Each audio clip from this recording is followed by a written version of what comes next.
Hi again, this is Nu-Trix, and this video is about the HX-oddy. It's a sample-based synthesizer that also is a synthesizer. It's much more than just a sample playback of the original Odyssey from ARP. It's actually another synth, but it has an hybrid architecture. It has an oscillator, is actually two oscillators, samples. It has LFO step sequencers, distortion effects, two different oscillators, and an arpeggiator. So I want to dive deep into the synthesis of this soft synth because it can do a lot more than just a preset you have there. And you should look at this as a synthesizer by itself because it is really powerful. Let's start with, I'm going to click here and I'm going to go init. So I've got this init sound. So oscillators, you've got oscillator 1 and 2. Both of them you can play with the shape. Nothing surprising there. Different classic shapes. You can change the octave.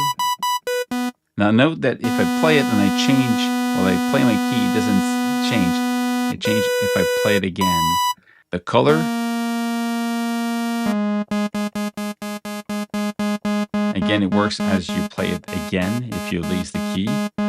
So you're basically changing the shape of the shape that you have. A little bit like a pulse width modulation if you wish. You got pitch control, you get different destination. You see that these little dots here, you click on it and you bring it up. Let's say LFO1, bring it up. You don't want to see it, click again. Or if you want to see all the modulation, you click on this little thing here, click on it, and you see, oh, modulation LFO1. I want it to be 0. And you tap on it and enter 0. Now it's back to nothing. Okay? The bottom here is blend. Blend is a way to blend this oscillator and the other one. I bring that up.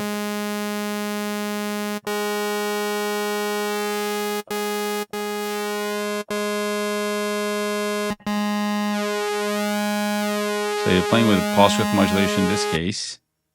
You see pulse width modulation too. Basically different type of phasing and control of. And this is also really fun when you add something like LFO to it. And the LFO is at the bottom here. Clicking on LFO-A, you get the shape of it. And you get the speed of it.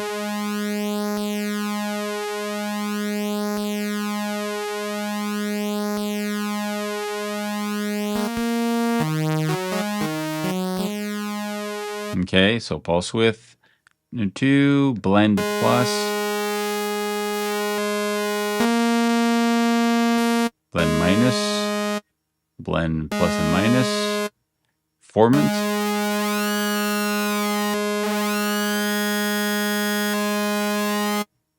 you have symform, which is a phase distortion. You see at the bottom you have it here, phase distortion amount. Change this at the bottom, you get fuzzy now. So phase distortion amount and resoform. So different types of distortion of the phase or changing the phase of the sound. But pulse width modulation is the classic phase effect that you see. Again, click here, you see where are the sources of modulation coming from. And if you don't want it, you put it back to 0, enter. It's done. So this is for oscillator 1B or oscillator 2 has this exactly the same control. At the bottom, we've got amplitude. So attack, decay, sustain, release. And you have the slope if you want. You want to be different type of slope here. You can control that. And you get the pitch. You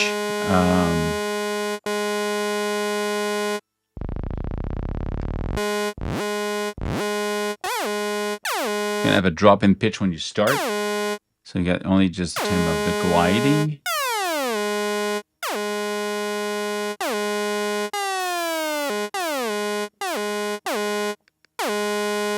Again, 0. Now you also have this little window here, click again, and then you go, oh, well, this actually changed the control of oscillator 1 and 2.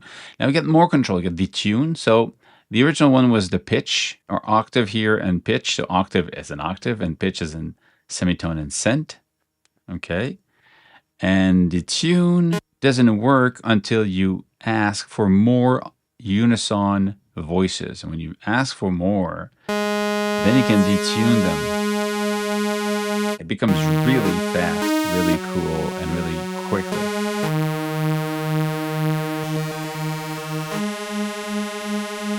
And you want them to be really spread or not. And again, this can be controlled by modulation wheel, velocity, it can be spread different ways. FM ratio is the ratio of FM synthesis you're going to have, but then you have the FM depth. But then if you turn off the oscillator 2 and only hear 1, so basically it means that oscillator 1 by itself can be, let's put it tune at 0, can be an FM type of synth.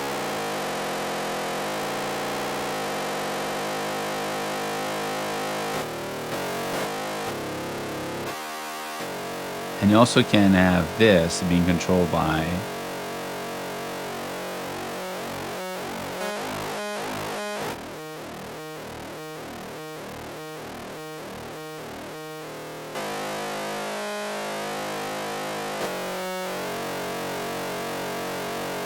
step 1, let's say step 1 here.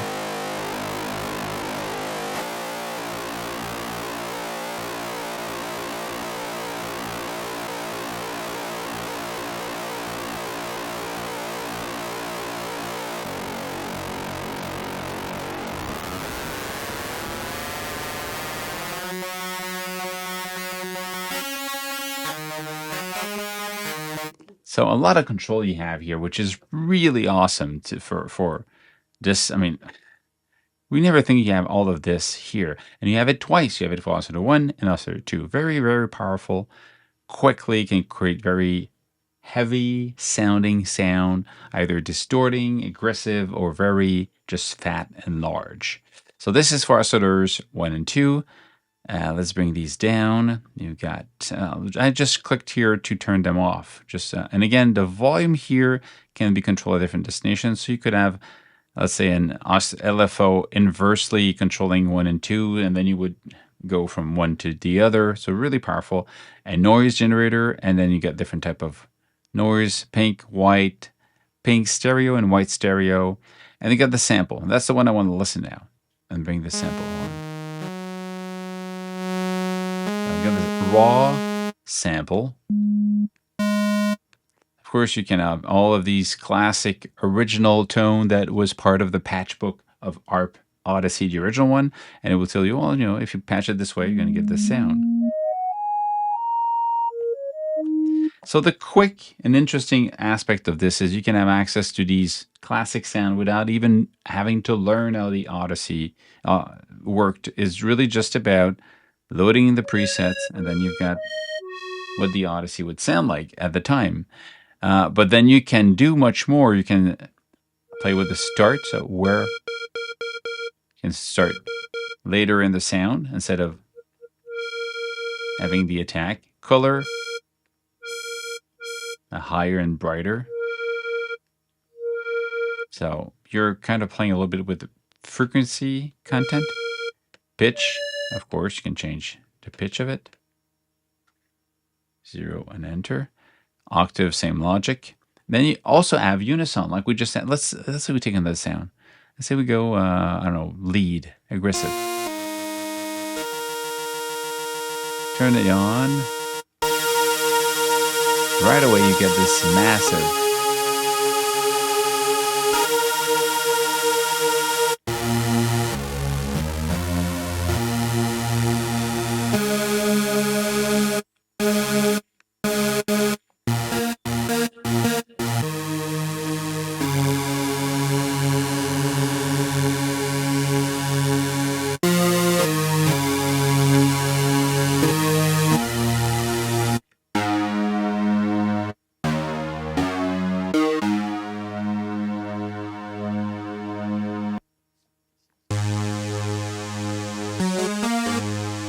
So now every time I load another one, I have the unison. I've got all. If I turn it off, I have the original sound.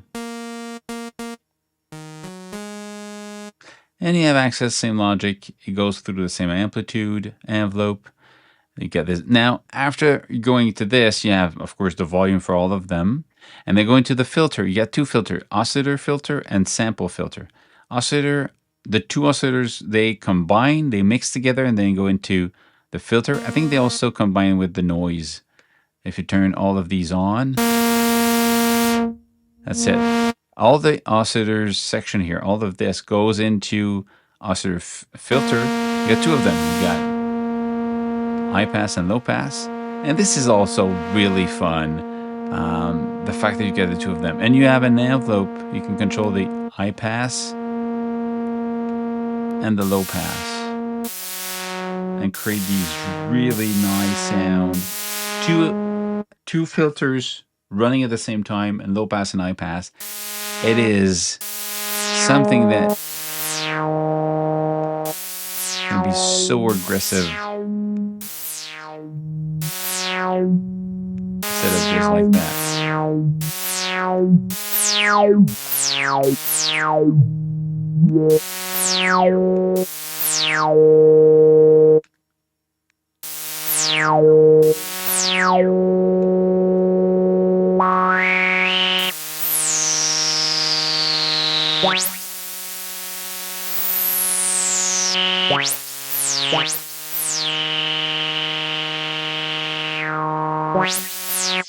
And again, remember the D is going to be controlled by velocity and all these other velocity, modulation wheel, LFO-A, B, and the step modulation. So really, really powerful.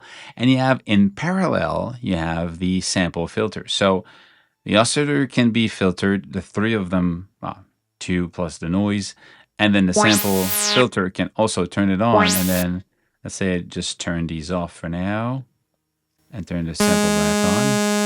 Same logic here. You can cut the low, cut the highs, add some resonance, play with the envelope. Now, the one thing you need to understand that you have two different envelope. You got the envelope for oscillators, and you got the envelope for filter. And you see it here, sample filter envelope and the oscillator filter envelope. Here, if you change this, the ADSR for the samples, if you go to oscillators, it's different. So it's the same logic here. You have a different control for oscillators and samples. So it's really like having two synthesizers layered together, one using the sample and using, I'm understanding, wavetable synthesis to have it, sounding cool as it evolves. And the oscillators, well, classic, traditional analog synthesis with FM synthesis and unison. So really, really powerful here. And this is just the synthesis part. You have all these controllers we just saw at the bottom you can play with. You can draw your own step sequencer. So basically you can draw your own LFO if you want to.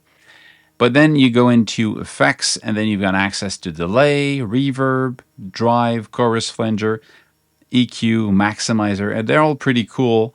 They all have a lot of controls. If you turn this thing on, but just by clicking on the name, then you've got time, feedback, a rotation angle, mix. I'm maybe not having the best sound right now to demo this, but and then your reverb, diffusion. I mean, UVI already have great sounding effects, so it's really just a question of using them when you need them. And the fact that you have all of this, it covers all the basics of what you expect synthesis to create a cool sound. So you have all of this here, and when you see this little tempo metronome window, is basically you can actually change the control of the time so it becomes musically related or not. Okay. And then we've got the arpeggiator. You click on it to turn it on. The arpeggiator, let's say we're going to go and pick another sound for fun. Just let's say we pick a lead sound. Okay. Turn this on.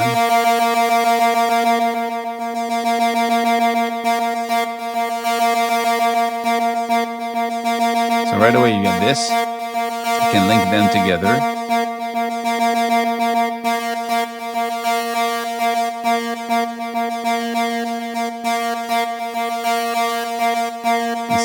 are not linked together, longer notes. Mode, you've got basic, single, lowest, higher note, harmonized.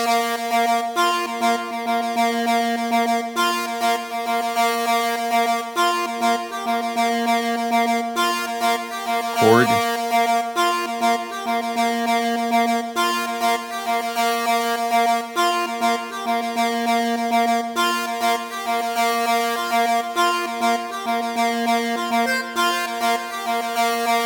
And so this one's going to go an octave higher.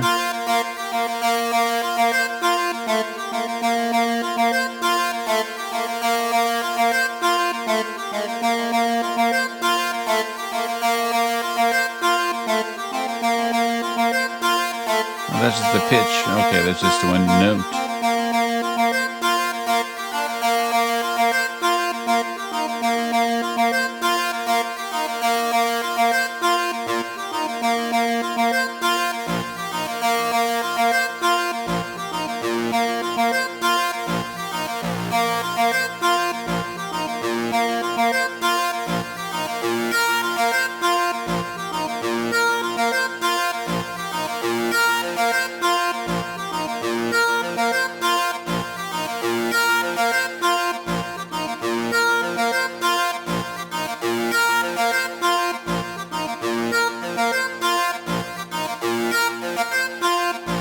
And then you also play with the pan.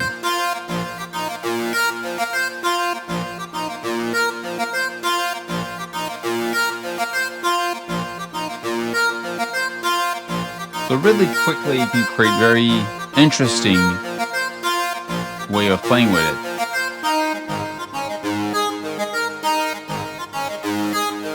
Then you can say it's just going to be on oscillators. So then when you press it,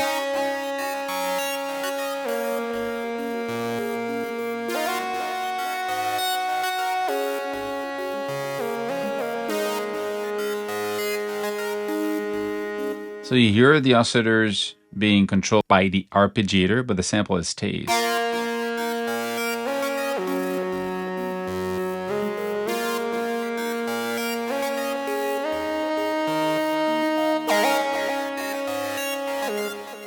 Or both.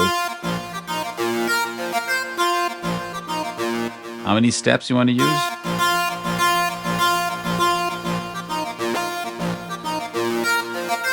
Octave.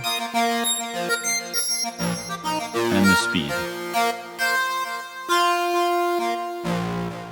And what's cool is they already recorded a bunch of them. So you click here and say, I want to have, let's this one.